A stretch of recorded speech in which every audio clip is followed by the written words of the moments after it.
Bueno, Génesis 50, hermanos, esa es la predicación número 111 y última de la serie expositiva del libro de Génesis. La predicación se titula Sepultura de Jacob y muerte de José. Vamos a hacer especial énfasis, hermanos, en dos cosas. Primero, en la fe y segundo, en el perdón. Vamos a conectar ambas virtudes que hacen parte del pueblo de Dios, porque el que tiene fe perdona porque fue perdonado. Cuando alguien no tiene fe y no perdona es porque no ha sido perdonado por el Señor. Eso va a ser lo que vamos a hablar. Entonces se echó José sobre el rostro de su padre, lloró sobre él y lo besó. Después mandó a los médicos que estaban a su servicio que embalsamaran a su padre. 3. Cumplieron así 40 días, que eran los días requeridos para embalsamar, y los egipcios lo lloraron 70 días. Pasados los días del luto, José habló a los de la corte del faraón, diciendo: si he hallado gracia a sus ojos, les ruego que hablen ahora a oídos del faraón y le digan que mi padre me hizo jurar diciendo: voy a morir. En el sepulcro que cavé para mí en la tierra de Canaán, allí me sepultarás. Permíteme pues que yo vaya ahora a sepultar a mi padre y regresaré después. El faraón contestó: ve y sepulta a tu padre como él te hizo jurar. Entonces José subió para sepultar a su padre, y subieron con él todos los siervos del faraón, los ancianos de su casa, de la casa del faraón, y todos los ancianos de Egipto. Toda la casa de José, sus hermanos, y la casa de su padre, solamente dejaron en la tierra de Gosén sus niños, sus ovejas y sus vacas. Subieron también con el carros y gente de a caballo, y se hizo un escuadrón muy grande. Llegaron hasta Goren Hatat, al oriente del Jordán, pues al otro lado del Jordán. Lloraron e hicieron grande y muy triste lamentación. Allí José hizo duelo por su padre durante 7 días.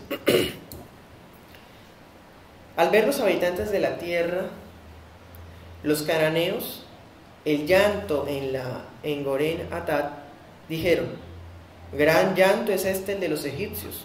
Por eso llamaron a aquel lugar, al otro lado del Jordán, Abel Misraim. Sus hijos pues hicieron con él según les haya mandado, pues lo sepultaron, lo llevaron a la tierra de Canaán y lo sepultaron en la cueva del campo de Macpela. 14. Después que lo hubo sepultado, regresó José a Egipto, él, sus hermanos y todos los que subieron con él a sepultar a su padre. 15. Al ver los hermanos de José que su padre había muerto, dijeron: quizá ahora nos va a odiar José y nos va a dar el pago del mal que le hicimos. Entonces le enviaron a decir: tu padre mandó antes de morir, diciendo: así le dirán a José: te ruego que perdones la maldad de tus hermanos y su pecado, porque te trataron mal. Por eso ahora te rogamos que perdones la maldad de los siervos del Dios de tu padre. Y José lloró mientras ellos hablaban. Llegaron también sus hermanos, se postraron delante de él y dijeron: aquí nos tienes, somos tus esclavos. Pero José les respondió: no teman, pues ¿acaso estoy yo en lugar de Dios? Ustedes pensaron hacerme mal, pero Dios lo encaminó a bien, para hacer lo que ustedes ven hoy, para mantener con vida a mucha gente. Ahora pues, no tengan miedo, yo los sustentaré a ustedes y a sus hijos. Así José los consoló y les habló el corazón. Habitó José en Egipto, él y la casa de su padre, y vivió 110 años. José vio sus bisnietos por parte de Efraín y por parte de Manasés. Versículo 24. Un día José dijo a sus hermanos: yo voy a morir, pero Dios ciertamente los visitará y les hará subir de esta tierra a la tierra que le juró a Abraham, Isaac y Jacob. E hizo jurar a José a los hijos de Israel diciendo: Dios ciertamente los visitará y harán llevar de aquí mis huesos. José murió de 110 años, lo embalsamaron y lo pusieron en un ataúd en Egipto. Como ya lo vimos la semana pasada, Jacob muere, ¿cierto? Él encoge sus piernas en la cama y de forma bastante descansada, bueno, expira, su alma sale del cuerpo y su cuerpo queda allí en la cama. Entonces esta escena va conectada. José ve que su papá expiró, que ya su espíritu salió, entonces lo abraza, ¿sí? Y lo besa. Eso, hermanos, es una señal de amor y respeto por su papá que acaba de morir. No quiere decir, hermanos, que tengamos que hacer esa actitud con los cadáveres o con los muertos, ¿sí? Algún fanático místico o algún santero religioso romano podría coger esos versículos para hablar de el respeto excesivo por los muertos, y eso tampoco, hermanos, es bíblico, eso es algo pagano. José lo besa y lo abraza porque su papá está ahí, acaba de morir, todavía tiene el calor de que acaba de fallecer. Es muy diferente tomar ese pasaje para otras interpretaciones como lo harían los paganos. Ya cuando Jacob ha muerto, hermanos, ese capítulo nos va a dejar ver que el plan de redención que Dios tiene con su iglesia es tan trascendental, hermanos, tan poderoso, que siempre afectará a las demás naciones.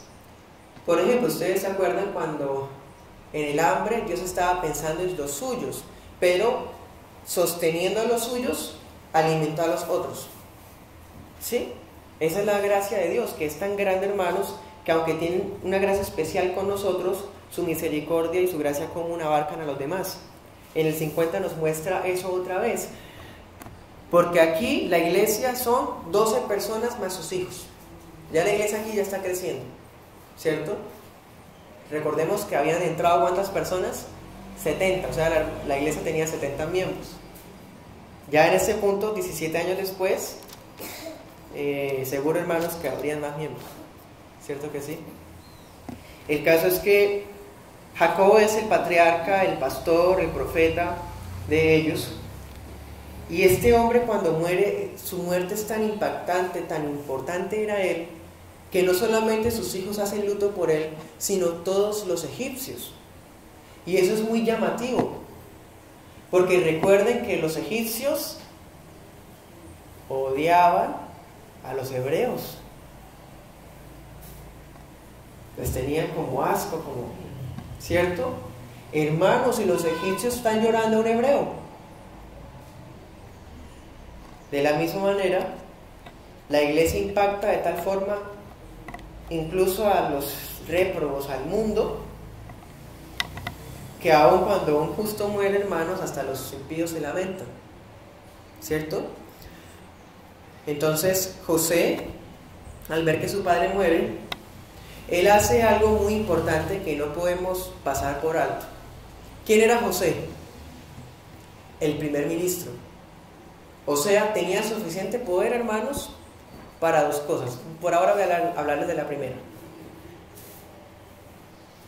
Para irse a la cueva de Macpela y sin pedir permiso ni nada, ir a enterrar a su papá. Así lo había dicho, ustedes se acuerdan, eso está en Génesis 47, 29. Jacob le dijo: hijo, cuando muera, lleva mis restos a la cueva de Macpela, donde está Abraham y Sara, Isaac y Rebeca, y donde yo enterré a Lea. ¿Sí? Entonces, siendo el primer ministro, hermanos, él podía haber ido sin pedir permiso, ¿cierto que sí? Pero como es una persona prudente, sabia, sujeta de Dios, es un hombre de Dios, él va y le pide permiso al faraón y muestra tanta humildad, hermanos, que ni siquiera le habla al faraón de frente, como decía, estamos de igual a igual. Mire, yo tengo su anillo, ¿se acuerdan? No, hermanos, él va a la corte y ni siquiera se refiere al faraón, sino que le dice a la gente de la corte: díganle al faraón que si me deja ir a...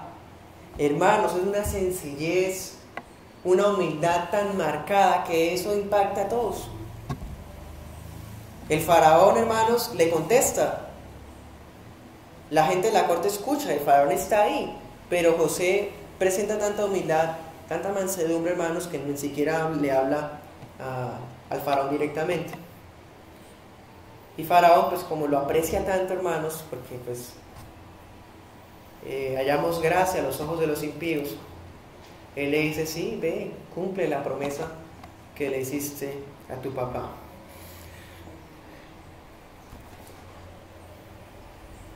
Versículo 2 dice que él ordenó a los médicos que embalsamaran a su padre.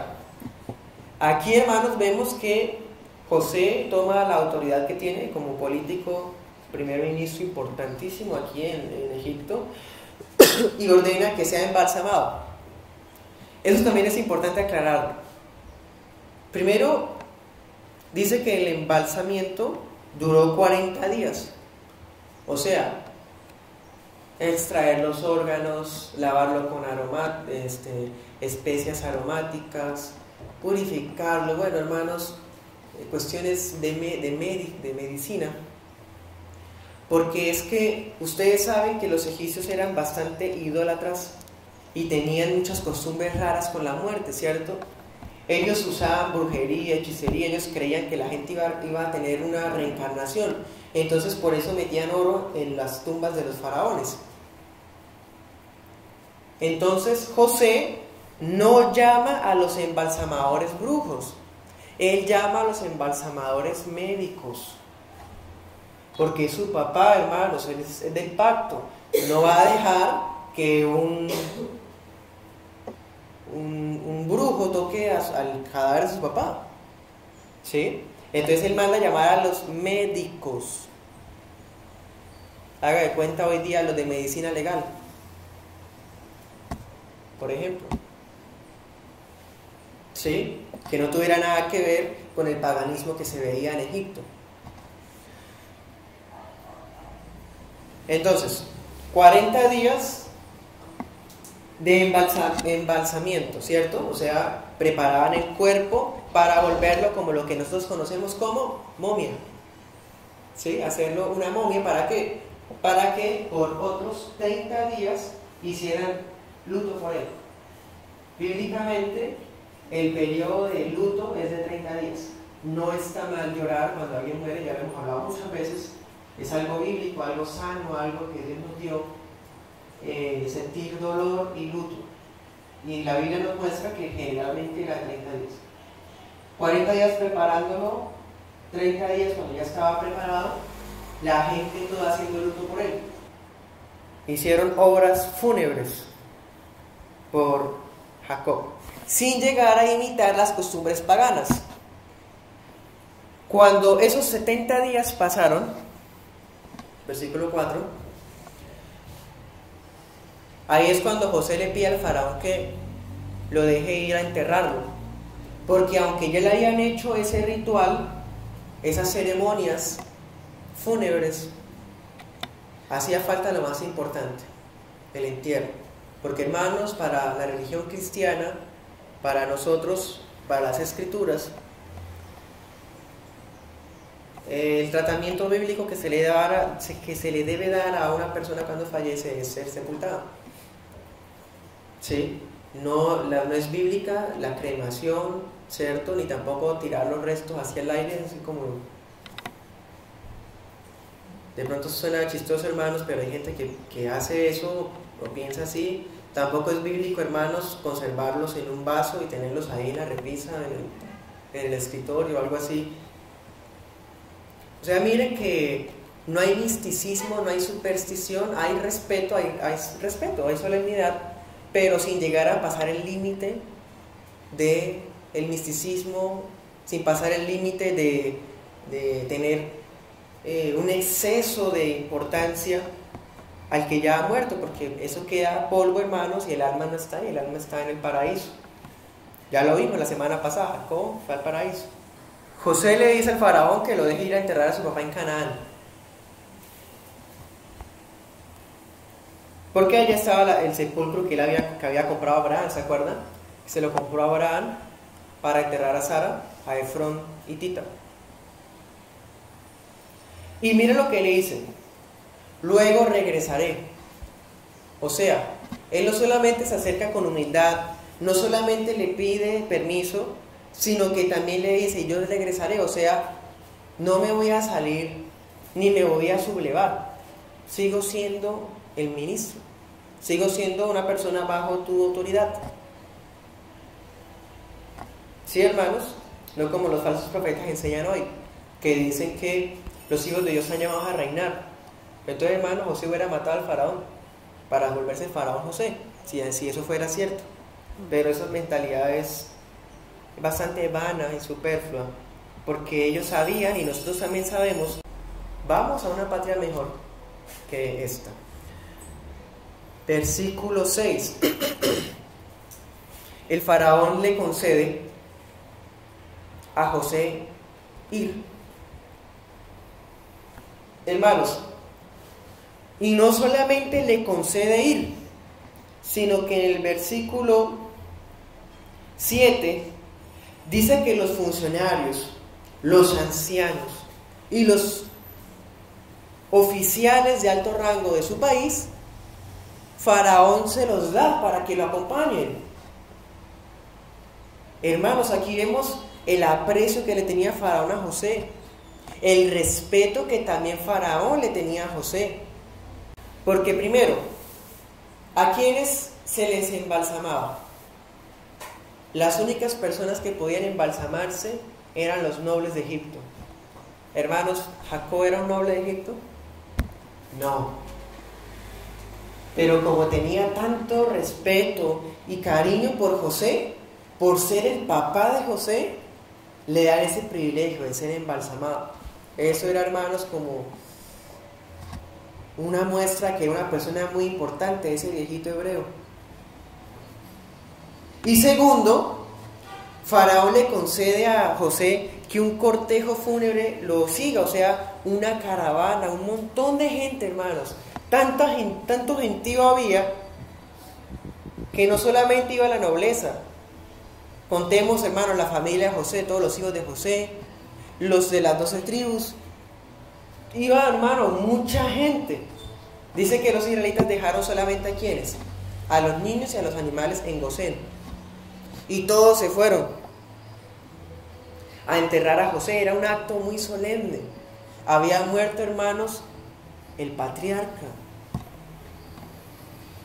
el último de los patriarcas. De ahora en adelante Dios diría: yo soy el Dios de Abraham, de Isaac y de Jacob. Faltaba Jacob, hermanos, ya fue reunido.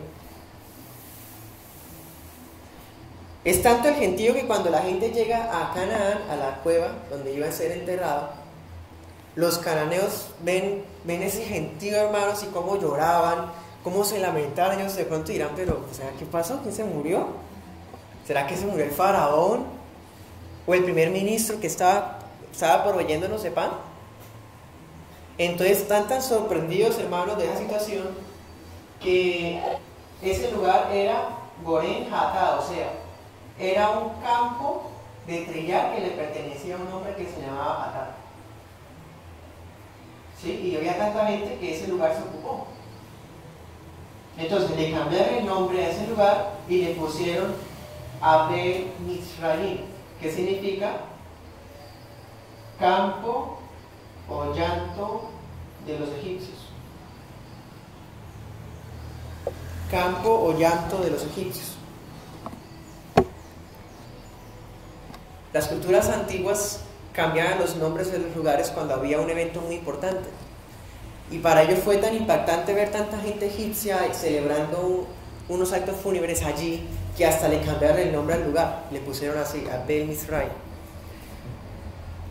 Y José hizo luto por Jacob otros 7 días más. Esos 7 días más era por luto, pero ya era algo más íntimo, porque ya iban a sepultarlo, iban ya a meterlo allí, hermanos, en aquella cueva. Que los hijos de Jacob fueron los que lo metieron allí en la cueva de Macpela. Algo muy solemne, hermanos. ¿Quién enterró a Abraham? Isaac con Ismael. ¿Se acuerdan? ¿Quién enterró a Isaac? Jacob con Esaú. Y ahora, hermanos, Jacob le están enterrando a sus 12 hijos. ¿Por qué? Esto es algo que compete a toda la familia. Solamente en las familias paganas pasaría, hermanos, que alguno da para sepultar, otros no, pero el tal no dio, no, pero Eso pasa, hermanos, allá en los cananeos. Nosotros no. Los 12 participaron, hermanos, y aunque habían sido embalsamados, pasaba por luto 30 días, los hijos hicieron luto y lo llevaron allá a la cueva, los 12. Algo muy de respeto. ¿Sí? Listo. Y así fue enterrado, hermanos, Jacob, Israel, el que peleó con el ángel, el que sufrió por 21 años de haber perdido a su hijo, y al que Dios les dio el pacto de redención. Listo, ahora se acabaron, hermanos, los 70 días, 77 días de luto. Ahora toca volver a la casa, a Gosén, tierra ajena, viviendo allí, hermanos, gracias al favor de José. Pero murió Jacob, el papá. De pronto Jacob era como el respaldo o la garantía de que José no se fuera a vengar. Y ahora se murió Jacob. Quedamos desprovistos de la protección de él. Ahora sí llegó la hora. Se va a aprovechar su posición, va a tratarnos con enojo, nos va a tratar con odio, va a poder vengarse, hermanos. Así estaban pensando los hermanos de José. Qué triste, ¿cierto? Es triste, hermanos, porque José les había mostrado muchas maneras, muchas veces, que ya los había perdonado. Pero miren la culpa tan grande que tienen, que todavía, hermanos, pesa sobre sus conciencias lo que hicieron ya hace, ¿qué? 38 años aproximadamente. Ahora sí se va a vengar. No lo había hecho porque él estaba esperando que muriera mi papá, y ya murió. Hermanos, qué lamentable es cuando pensamos que los hermanos están pensando mal o en contra de nosotros. Eso es bastante triste. Cuando los hermanos en sus obras, en sus palabras y en sus acciones nos muestran que así no es, y empiezan a tener miedo de dos cosas: que Jacob les guardara rencor y odio, y que pudiera vengarse. ¿Por qué le tienen miedo si de todos modos ellos son mayores que José? Pues, hermanos, ¿se acuerdan que Jacob le había entregado la herencia a José? José se convirtió en el primogénito de la herencia, o sea, que la herencia material le quedó a José. O sea, que el patriarca ya no es Jacob, ahora es José. Hermanos, le tienen temor, le tienen miedo porque es el patriarca. El patriarca ahora es José. Y más encima, hermanos, tiene una posición de poder que nadie tiene igual, que no hay otro igual. Es el primer ministro de Egipto. Entonces ellos se ven rodeados, o sea, no tienen salida. El patriarca es la familia y del pacto, y ahora es el poderoso del país. Entonces miren, hermanos, cómo actúan ellos, bastante como los viejos tiempos, otra vez, pero motivados por su miedo. Del 15 al 17 le enviaron un mensaje a José, en donde decían que el papá, antes de morir, les había dicho a ellos que le dijeran a José que los perdonara, que les perdonara todo el maltrato que habían cometido contra él. Entonces, el papá había dado esa orden, y ellos aprovecharon ese momento para también para pedirle perdón por la maldad. Y, hermanos, hicieron algo que pues todo obra para bien, porque tuvieron que hacerlo de esa manera.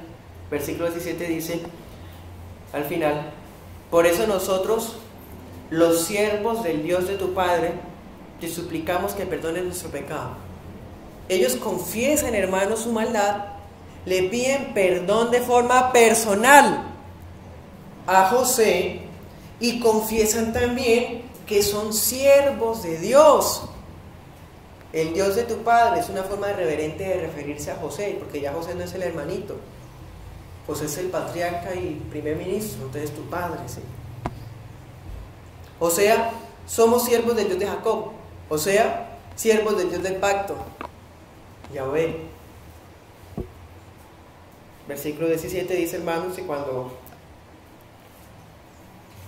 recibió el mensaje José empieza a llorar. Hacía años no veíamos esa escena, ¿cierto? Habían pasado ya 17 años. Lo habíamos visto llorar, hermanos, ¿se acuerdan? A gritos cuando Benjamín, cuando se confesó, se reveló a sus hermanos. Cuando abrazó a su papá en el reencuentro. Y aquí lo volvemos a ver llorar. Y eso es bastante curioso. No sabemos con exactitud, hermanos, por qué llora José, por qué llora José.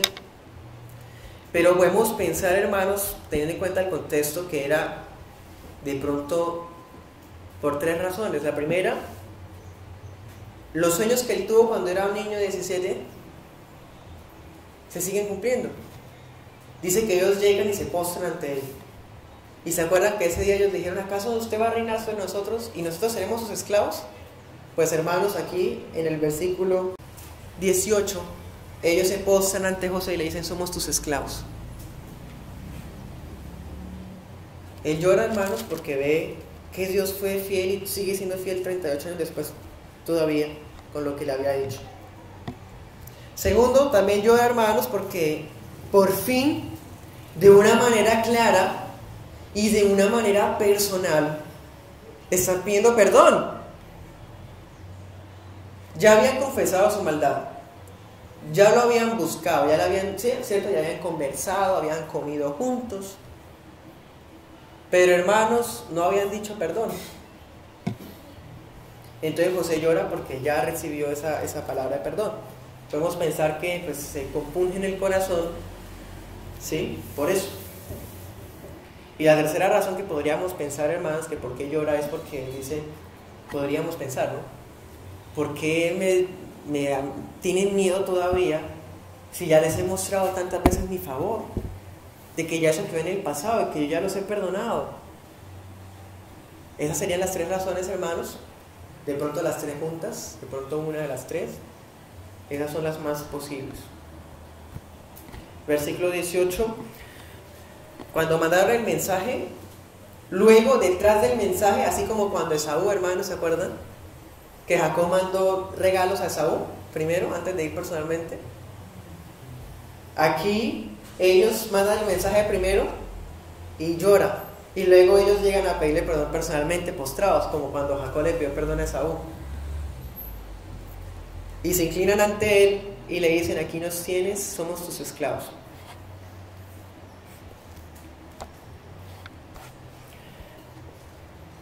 Ahora miremos, hermanos, cuál es la respuesta del patriarca. 19 dice, no tengan miedo. ¿Acaso soy Dios para castigarlos? Ustedes se propusieron hacerme mal, pero Dios dispuso todo para bien. Él me puso en este cargo para que yo pudiera salvar la vida de muchas personas. No tengan miedo. Yo seguiré cuidando de ustedes y de sus hijos. Hermanos, 2 veces, de forma reiterativa, Él les dice, no tengan miedo, no teman. ¿Sí? Yo no estoy en lugar de Dios. Dios es el que los va a enjuiciar. Dios es el que los va a castigar. Dios es el que los va a moldear a su imagen, a la imagen de Cristo. Dios es el que los va a hacer que sigan su pacto conforme Él desea. Él será, yo no. ¿Será que no lo había hecho? Pues hermanos, sí. Ya los 12 ya habían sido enjuiciados cuando Simeón se quedó en la cárcel, cuando tuvieron que ir, volver, 16. Bueno, hermanos, seguro que sí. Ustedes habían pensado hacerme mal a mí. Recordemos, Génesis 37, 20, 22 y 27. Ellos se confabularon. Ay, ahí viene el soñador, matémoslo. Dice Rubén, no, metámoslo allá en ese hueco. Dice Judá, vendámoslo entonces. Habían pensado hacerle mal. Pero mire la confesión que hace José, hermanos. Esto que dice José es la declaración de fe. Es una muestra de la reverencia, de la entrega que tienen todos los patriarcas con la doctrina de la soberanía de Dios.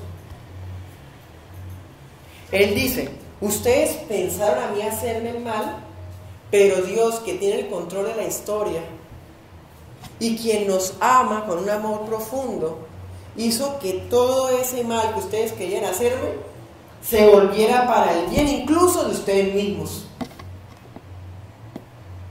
Esa confesión, hermanos, es tremenda. De hecho, este versículo es tal vez el versículo más clave en todo el libro de Génesis sobre la soberanía y la predeterminación de Dios. Vemos un Dios, hermanos, que no está ahí esperando que en el libre albedrío los seres corruptos decidan. A un lado, no es que tengo que esperar porque estoy con manos atadas. Ese no es el Dios de Génesis, hermanos. El Dios de Génesis interviene en la historia y con su mano mueve las cosas como Él quiere. Y la gente que son de Él, en vez de cuestionar, se postran. Dicen, Él puso todo para bien, Él me puso aquí en este cargo, Él me dio los hijos, Él me hará que los siga cuidando ustedes, Él, solo y de gloria, solo Él.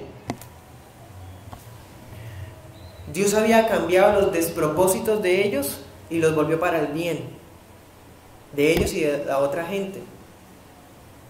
Y mire la confesión de Él: yo seguiré cuidando de sus hijos, de ustedes. En vez de ser un instrumento para enjuiciarlos, yo soy un instrumento de vida para ustedes, ¿sí? Yo seguiré sustentándolos a ustedes y a sus hijos. Hermanos, estas palabras demuestran que el que tiene fe en el Señor tiene un perdón que es genuino. No es un perdón de meras apariencias o de palabras bonitas o de cartas o mensajes. Es un perdón cierto. Él les habla con palabras llenas de cariño. Él consuela el corazón de sus hermanos que tienen miedo. Y les dice, yo voy a seguirles alimentando, los voy a seguir sustentando. ¿Cómo se llama eso, hermanos? Perdón. Ese es el perdón bíblico. A pesar de todo el sufrimiento que pasó, ahora Él ya quedó sanado. Ya sabe que no fueron ellos, fue Dios el que hizo eso. Él seguirá sustentándolos. Los versículos que restan, hermanos, desde el 22 al 23, nos resumen qué pasó con los hijos de Israel después de esto. Ellos siguieron viviendo en Egipto hasta que toda esa generación murió. El libro de Génesis termina diciendo que José vivió 110 años y llegó a conocer sus bisnietos por parte de Efraín y de Manasés. Y las palabras proféticas de Jacob ahora las confirma José y dice, antes de morir, cuando ya siente que va a morir, él manda llamar a sus familiares. No necesariamente tienen que ser sus hermanos, las 12 tribus, porque por ejemplo en el 25 dice los hijos de Israel, o sea, eran familiares, parientes, porque quizá los otros habían muerto, él era menor y ya iba a morir, pues seguro que los otros ya habían muerto. El caso es que cuando José iba a morir, él manda llamar a los que sobrevivían, a los líderes de los clanes, y les dice lo siguiente: voy a morir pronto, pero Dios los va a ayudar. Hermanos, es la confesión de todos los santos, la confesión de todos los peregrinos, la confesión de todos los hijos de Dios. Jacob, Abraham, Isaac, todos decimos y vamos a decir, voy a morir, pero Dios seguirá con ustedes, síganlo a Él. Esta generación va a pasar, hermanos, vamos a desaparecer como sombras que somos, pero Él sigue para siempre. Por eso no olvidemos nunca que tenemos que pasar ese legado, esa herencia a los hijos para siempre. No siempre estaremos nosotros, y usted tampoco. Entonces cuando José ve que va a partir de ese mundo, él llama a los familiares y les dice, júrenme que cuando Dios los visite, o sea, da por hecho, hermanos, de que Dios va a venir en persona a visitarlos, va a venir en persona a ayudarlos. ¿Para qué? Para sacarlos de Egipto y para llevarlos a la tierra que le prometió a Abraham, a Isaac y a Jacob. Entonces les dice, cuando eso pase, no está diciendo yo profetizo y declaro que no, va a pasar porque ahí les fiel al pacto, Él lo dijo. Cuando eso pase, lleven mis restos a Canaán, no los dejen aquí, ¿sí? Y así, hermanos, José muere también. Él fue embalsamado y fue dejado en un ataúd. En ese ataúd esperarían sus restos hasta que Moisés los sacara de ahí para llevarlos. Eso se cumple en el libro de Josué. Josué, como era la tribu de Efraín, un tataranieto de José, va y lleva los restos de José y los entierra en Siquem. ¿Sí? Se cumple todo esto, hermanos, hermoso. Eso es lo segundo que también iba a decirles. Si José era el primer ministro, el hombre segundo más poderoso en todo el mundo en ese tiempo, y Dios le había dado la tierra prometida, la tierra de Canaán, contaba con muchos soldados, hermanos. ¿Por qué esperar a morir él y a morir todas las generaciones si ahora tienen el poder para tomarse la tierra prometida de las malas? Pudieron haber entrado a la tierra prometida y acabar con los cananeos de una vez e instalarse allí, porque es la tierra de nosotros. ¿Se acuerdan cuando Abraham, hermanos, derrotó a Kedorlaomer? Abraham también pudo hacer eso. Ahora José también puede hacerlo, y José habrá más, hermanos. Pero no, él dice, Dios será el que los va a sacar de aquí. No será la mano del hombre. Va a haber un éxodo. Y será él mismo va a venir en persona y los va a liberar. Esperen, que cuando eso pase hagan esto y esto. ¿Qué es eso, hermanos? Fe. Para terminar, vamos a Hebreos 11:22. Fue por la fe que José, cuando iba a morir, declaró con confianza que el pueblo de Israel saldría de Egipto. Incluso les mandó que se llevaran sus huesos cuando ellos salieran. La fe de los hijos de Dios, una fe que tiene claro el futuro, que tiene sustento en la esperanza viva que es Cristo Jesús, nuestro Señor, quien pronto regresará. Oremos.